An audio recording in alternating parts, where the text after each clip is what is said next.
நாம் ஜெபிப்போம். அன்பின் பரலோக பிதாவே, இந்த அருமையான காலை வேளையை தந்ததற்காக உமக்கு நன்றி ஏசப்பா. எங்களது குடியரசு நாளை கொண்டாடும் இந்த நாளில் இந்தியாவிற்காக நான் ஜெபிக்கிறேன் அப்பா. நல்ல தலைவர்களை நீர்தாமே ஏற்படுத்தி தர வேண்டுமாறு ஜெபிக்கிறேன். அதிகாரிகள் மற்றும் பாலிட்டிஷியன்ஸ் மனதிலே நீர் பேசியருளுங்க. தெய்வ பக்தியும் தேவ பயமும் உள்ள தலைவர்களை நீர்தாமே தர வேண்டுமாறு ஜெபிக்கிறேன். சமத்துவத்தை கொண்டாடும் இந்த நாட்டில் இன்னும் உம்மை பற்றி அறிவிக்க விடாமல் மிஷனரிகளை கஷ்டப்படுத்தும் இயக்கங்களுக்காகவும் மக்களுக்காகவும் ஜெபிக்கிறேன் அப்பா. அப்படிப்பட்ட தடைகளை எல்லாம் நீர்தாமே அறுத்து போட்டு உம்முடைய பிள்ளைகளுக்கு பாதுகாப்பு கொடுக்க வேண்டுமாறு ஜெபிக்கிறேன். இந்த நாட்டில் உள்ள இளைஞர்களுக்காக ஜெபிக்கிறேன். வலதுபுறமாவது இடதுபுறமாவது சாயாமல் எந்த கெட்ட பழக்கங்களுக்கும் அடிமையாகாமல் தங்களின் உடலையும் மனதையும் பரிசுத்தமாய் காத்துக்கொள்ள அவர்களுக்கு கற்றுத்தாரும் அப்பா.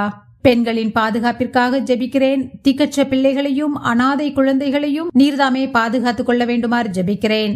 வயதான முதியவர்களுக்காக ஜெபிக்கிறேன். அவர்கள் அடுத்த தலைமுறையினருக்கு தேவையான உலக அனுபவத்தையும் அறிவையும் சொல்ல வேண்டிய விதத்தில் சொல்லிக் கொடுக்க அவர்களுக்கு கற்றுத்தாரும்.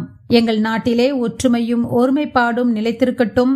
மக்கள் மனதில் மதத்தையும் இனத்தையும் தாண்டி மனித நேயத்தையும் அன்பையும் கொடுத்துருளுங்க. மக்கள் ஒருவருக்கொருவர் அன்பா இருக்க அவர்கள் மனதிலே ஏவுங்காப்பா.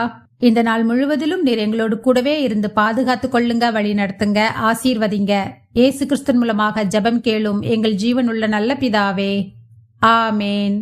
என் ஆத்துமாவே கர்த்தரை ஸ்தோத்திரி, என் முழு உள்ளமே அவருடைய பரிசுத்த நாமத்தை ஸ்தோத்திரி. என் ஆத்துமாவே கர்த்தரை ஸ்தோத்திரி, கர்த்தர் செய்த சகல உபகாரங்களையும் மறவாதே. ஆமேன், ஆமேன். நாம் அடுத்த நாள் வேத வாசிப்பில் சந்திப்போம்.